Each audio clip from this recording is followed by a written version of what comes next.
ladies and gentlemen, the members of the audience and the parties are standing in honor of you. So that's why everyone stands when you enter and leave. But when you come in, feel free to take your seats. All right, Ms. Fagan, you may proceed. Good afternoon. Ladies and gentlemen, my name is Nicole Fagan, and I represent Daquan Reed. Now, first and foremost, before we even go any further, we agree what happened to Kennedy Maxey is terrible, but Daquan Reed is innocent, and the evidence is going to prove that. Now, before I go any further, I first want to thank you all for Wednesday. I know that Wednesday was a really long day picking a jury, and you probably think there's a more efficient way to pick a jury. But sometimes efficiency isn't as important as being right. And what being right in a jury trial is having intelligent and thoughtful people who are willing to look at all of the evidence, apply the law, and seek the truth. That is all that we are asking for. And we're confident that we found that in each and every one of you. Now, opening statements. They're a roadmap. It's our opportunity to say what we expect the evidence to show, what the state expects the evidence to show. But what's also important is to know that what I say is not evidence. What the state says is not evidence. Evidence comes from the witness stand, what these witnesses testify before you, and the exhibits that get tendered for your review, so that you get to determine the truth. But in order to determine the truth, you have to have everything in front of you, and that's important. So, first, let's talk about what's not in dispute. December of 2020, Daquan Reed was visiting Atlanta. He's not from here, he's from Virginia. And when he came to visit Atlanta, he meets up with some people that he knows. And those people, they all go out and they go to the Waffle House that night, and he meets two women. And when he meets those two women, they exchange numbers, and the next day they make contact. And they're like, let's go shopping. So he takes them to Lenox, he takes them to Phipps. And at Lenox, at Phipps, what you'll see is that while they're in the shoe department, my client's approached by men in the hip hop industry. They're talking about music, they're talking about fees for beats. And they said, meet us outside. So Mr. Reed goes outside. And that's when you see my client robbed at gunpoint in front of Saks. And at that point when he's robbed, you see him run around frantically. He's screaming for help. They had just been robbed. But what you don't see is you don't see a gun. And that's important. Because, ladies and gentlemen, in this case, the Glock that they did test doesn't match. And that's important. Now, ladies and gentlemen, during the shooting, once the shooting occurs, the state just showed you all of these videos. They showed you videos from the parking lot, they showed you videos from the street, they showed you videos from the mall, and then they told you about a video where you'll see a shooting. But you didn't see that. They didn't show you that because that's not there. And that's why it's important for you to see everything. Now, what the evidence will show, you're gonna have video footage, you're gonna have eyewitnesses, and you're gonna have scientific evidence. And it's important to break it down like that. So first, let's talk about the video footage. Ladies and gentlemen, in this video footage, you'll see Mr. Reed at the mall. You'll see him get robbed. You'll see his reaction to getting robbed. You won't see any gun. You won't see any shooting. Not by Mr. Reed. And that's important because other people have guns. And then they say, well, you see him run up to the white Honda. No one will testify that anyone gave Daquan Reed a gun in this case. And that's important. Because then, when you don't have the video footage, you go to the witnesses. And so let's talk about the witnesses in this case. The bottom line is, when you're determining credibility of someone, you have to also think about consistency. Consistency of telling the same story or whether or not they lied before. So first and foremost, Alana, Genesis, they also call her Bricks, Trey, none of them call 911. None of them report a crime. And the only time they say anything is when they get confronted by police. So Alana first. Alana gets confronted by police because they have these license plate cameras.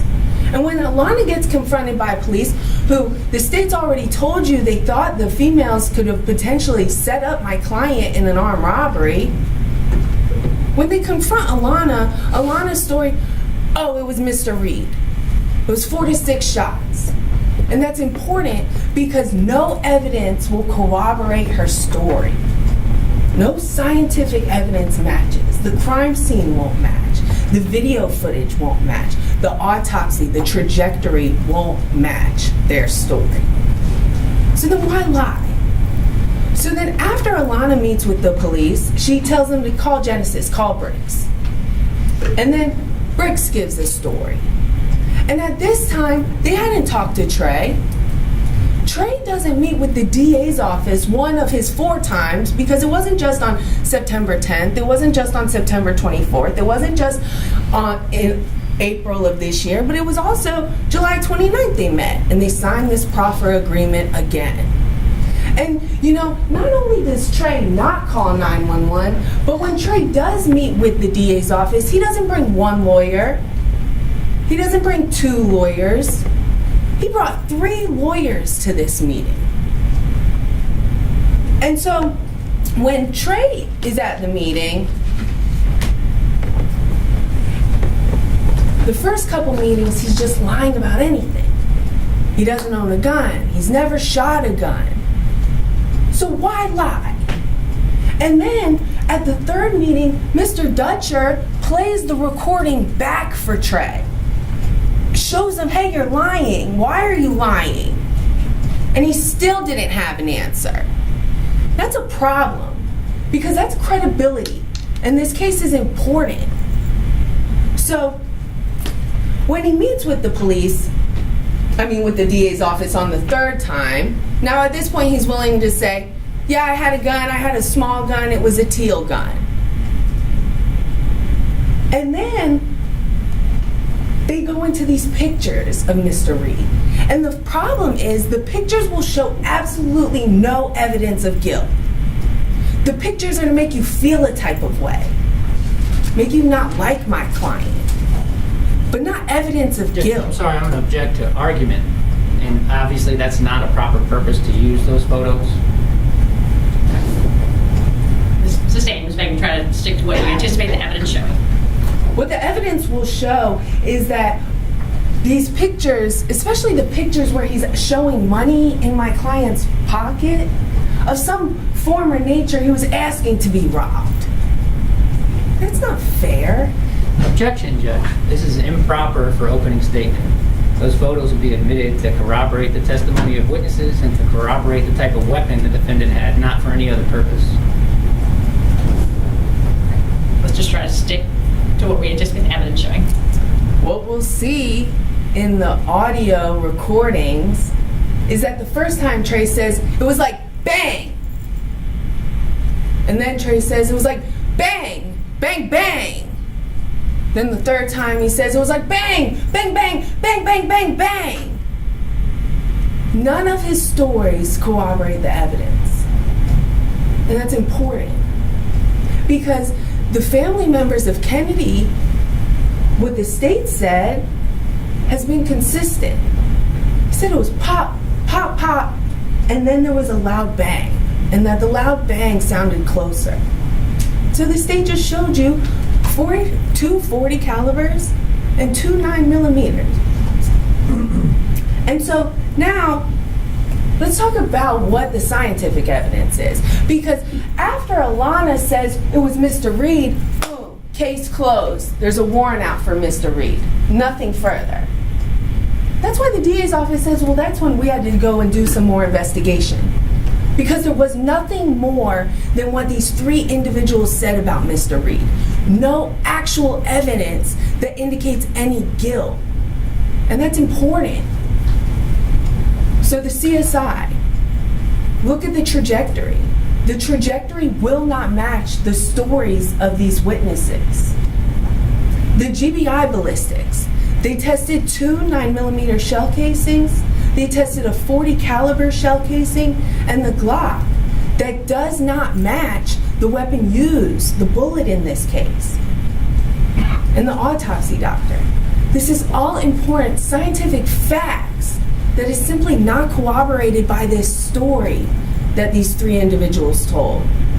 The story that these individuals told after confronted. They didn't just offer this information. The story that these individuals told after Trey brings 3 lawyers to the table. And that's important.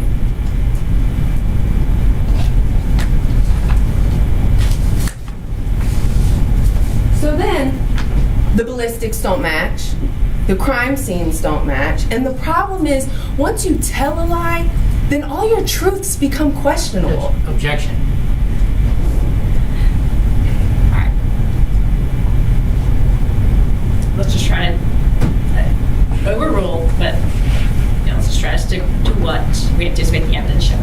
Thanks, Judge. Ladies and gentlemen, that is what I expect the evidence to show. And frankly, what the evidence won't show as well. And ultimately, at the end of this case, you're going to have a video footage that shows my client, the victim of an armed robbery. You will never see my client with a gun in this video footage. You will never see my client shooting his gun in this video footage. And then you have these 3 people who never called 911, who didn't say anything about Mr. Reed until they're confronted. And then when they're confronted, they lawyer up. And that's important. And then you have scientific evidence, facts that can be relied on. And ladies and gentlemen, it's your decision to determine what you believe is facts, what you believe to be true. And remember, what I say isn't evidence. What the state says isn't evidence. Evidence is what you hear on that witness stand, the exhibits brought before you, and for you to determine what the facts and what the truth is in this case. At the end of all the testimony, we'll be able to do our closing arguments, and at that time, the judge will read you the law, and at that time you will deliberate, and it will be in your hands alone as individuals and as a group. And I'm confident that you'll come back with a verdict that speaks the truth on behalf of Daquan Reed. And that's that he's innocent. He's not guilty for each and every count charged. Don't just go into this case believing everything you hear. Analyze the witnesses, analyze their testimony. Because ultimately, there will not be any physical evidence that indicates any guilt against Daquan Reed. It's non-existent.